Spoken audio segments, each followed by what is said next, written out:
Existe un acontecimiento en las Sagradas Escrituras que parece desafiar todo lo que sabemos sobre Dios. Jacob luchó con Dios y venció. Pero, ¿cómo es esto posible? Dios, el Todopoderoso, siendo vencido por un ser humano? ¿Será que la Biblia está exagerando? En este video vamos a explorar uno de los enfrentamientos más misteriosos de las Sagradas Escrituras y vamos a entender por qué Dios luchó con Jacob. Para entender el verdadero significado de esta lucha, necesitamos primero recordar el contexto en que Jacob se encontraba.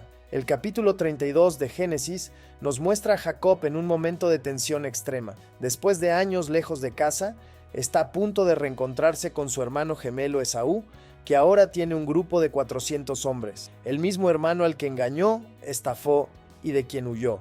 Y ahora el reencuentro es inevitable. Con miedo, Jacob divide sus bienes, envía siervos adelante e incluso separa de la familia en dos grupos. Intenta prepararse, pero la verdad es que su mayor enemigo está dentro de sí mismo. Y entonces, dice el texto bíblico, y se levantó aquella noche, y tomó sus 2 mujeres, y sus 2 siervas, y sus 11 hijos, y pasó el vado de Jaboc. Así se quedó Jacob solo.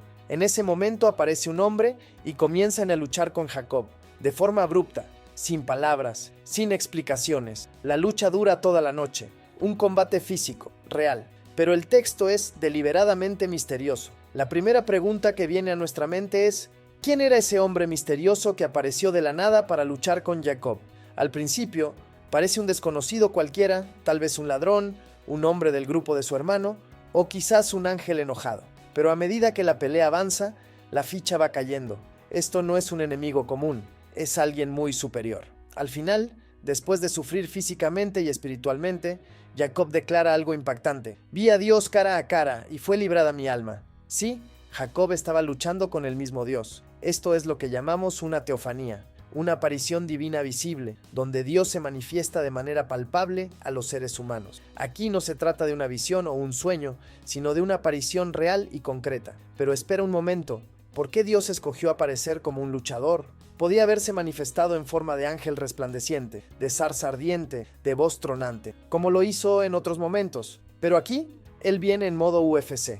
Y por más que sea una elección extraña al inicio, cuando miramos la historia bíblica en conjunto, esa elección empieza a tener mucho sentido. Dios siempre se revela de un modo que conversa con la realidad de cada persona. Para Abraham, el nómada de tiendas aparece como un viajero. Para Moisés, el pastor de ovejas en el desierto, Dios aparece como una zarza ardiendo, algo simple, común, pero que arde sin consumirse. Ahora, con Jacob, un hombre que pasó la vida luchando por todo, Dios escoge la forma más simbólica posible. Él viene como un oponente. Desde el vientre, Jacob disputaba espacio con Esaú. Más tarde, engañó a su hermano para quedarse con el derecho de primogenitura. Y después, también usurpó la bendición de su padre. Vivió años jugando sucio con Labán, tratando de salir ganando con astucia. Jacob era el hombre que siempre quiso vencer a la fuerza, a su manera. Así que claro, Dios aparece como un luchador, porque Jacob solo entendería así. Dios no estaba simplemente peleando con él, estaba revelando quién era Jacob por dentro. Era una lucha externa que exponía una guerra interna, y en esa lucha ocurre algo sorprendente. El texto dice, y cuando el varón vio que no podía con él, aquí nos preguntamos, ¿acaso Dios no podía vencer a Jacob? La respuesta es, claro que no. Dios es omnipotente. Él no quería aplastarlo, quería transformarlo. Lo que entendemos aquí es que Dios se limita voluntariamente, como un padre que se agacha para jugar a la lucha con su hijo y deja que el hijo gane para enseñar, fortalecer, acercar. El objetivo no es la victoria, es la relación. Tanto es así que el texto continúa. Tocó en el sitio del encaje de su muslo y se descoyuntó el muslo de Jacob mientras con él luchaba. Es decir, después de horas de lucha, Dios toca el muslo de Jacob, y eso basta para herirlo.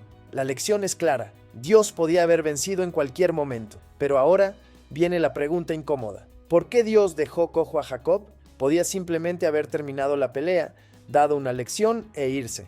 Pero no, Dios toca precisamente en el punto de la fuerza de Jacob, el tendón de la cadera, la base del cuerpo, el apoyo de su caminar. Necesitamos entender que esto no fue crueldad, fue misericordia. Jacob pasó toda su vida confiando en sí mismo, en la astucia, en la sagacidad, en los planes. Era el maestro de la autosuficiencia.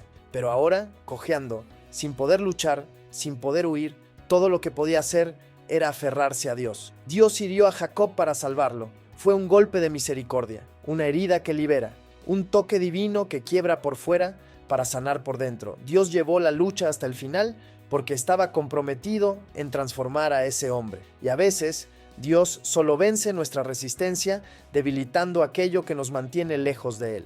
Sí, esto vale para nosotros hoy también. Cuando Dios quiere traernos de vuelta, Él puede tocar nuestra salud, nuestros planes, nuestras finanzas, nuestras relaciones, no por enojo, sino para quebrantarnos, para que dejemos de luchar contra Él y finalmente entendamos que lo necesitamos. A veces, lo que parece una tragedia es, en realidad, un nuevo comienzo disfrazado. El dolor que parece castigo puede ser, en realidad, gracia quirúrgica. Y entonces viene el giro de la historia, aún cojeando, aún herido. Jacob no suelta siempre a su oponente. Al contrario, se aferra con todo lo que le queda y dice: no te dejaré si no me bendices. Este es el cambio. El mismo Jacob que siempre robó bendiciones con trucos y manipulación, ahora entiende. La verdadera bendición viene de Dios y no puede ser tomada, solo puede ser recibida. No es con fuerza, es con rendición. Dios no es como los demás, Él no puede ser engañado, pero es misericordioso.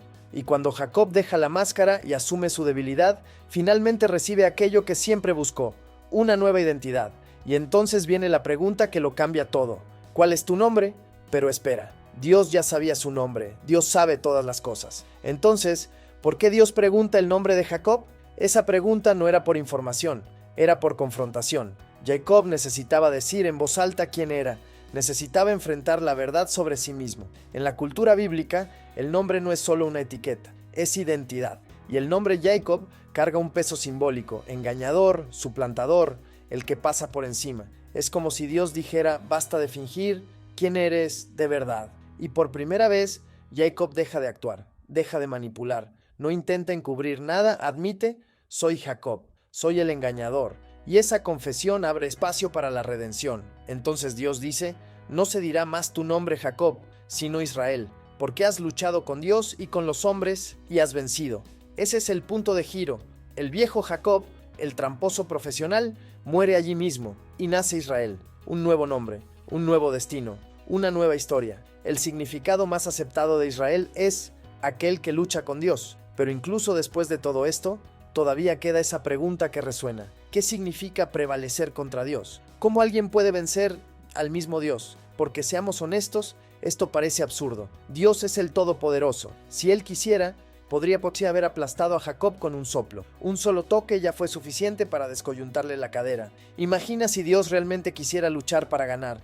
Entonces la clave está aquí. Jacob no venció a Dios por la fuerza, sino por la perseverancia en la debilidad. Prevaleció no por derrotar a Dios, sino por no desistir de Dios. Mientras muchos se rinden cuando Dios parece distante, mientras otros huyen cuando llega el dolor, Jacob se aferró a Dios aún cojeando, aún con lágrimas, aún sin entender todo. Esta lucha fue mucho menos física y mucho más espiritual. Fue una guerra entre el orgullo y la rendición, entre el yo me las arreglo solo y el yo dependo de ti. Y cuando Jacob finalmente dejó de luchar contra el mundo y empezó a aferrarse a Dios, llegó la victoria y con ella la transformación. Prevalecer contra Dios es, en realidad, perder todo lo falso en nosotros para ganar todo lo verdadero en Él. Es ser herido en el orgullo, pero sanado en la identidad. Jacob fue derrotado y esa fue su mayor victoria, porque fue allí donde dejó de fingir, dejó de manipular, dejó de huir y aprendió a confiar, a depender, a rendirse. Ahora, si quieres profundizar en tu estudio bíblico, echa un vistazo a mi recurso exclusivo, mapas mentales de todos los libros de la Biblia, diseñados para hacer tu aprendizaje más fácil y efectivo. También recibirás materiales extra para llevar tu jornada bíblica al siguiente nivel. No te lo pierdas. Haz clic en el enlace en la descripción para obtener acceso inmediato. Aprovecha para ver también el video que está apareciendo en tu pantalla. Hasta la próxima. Ya.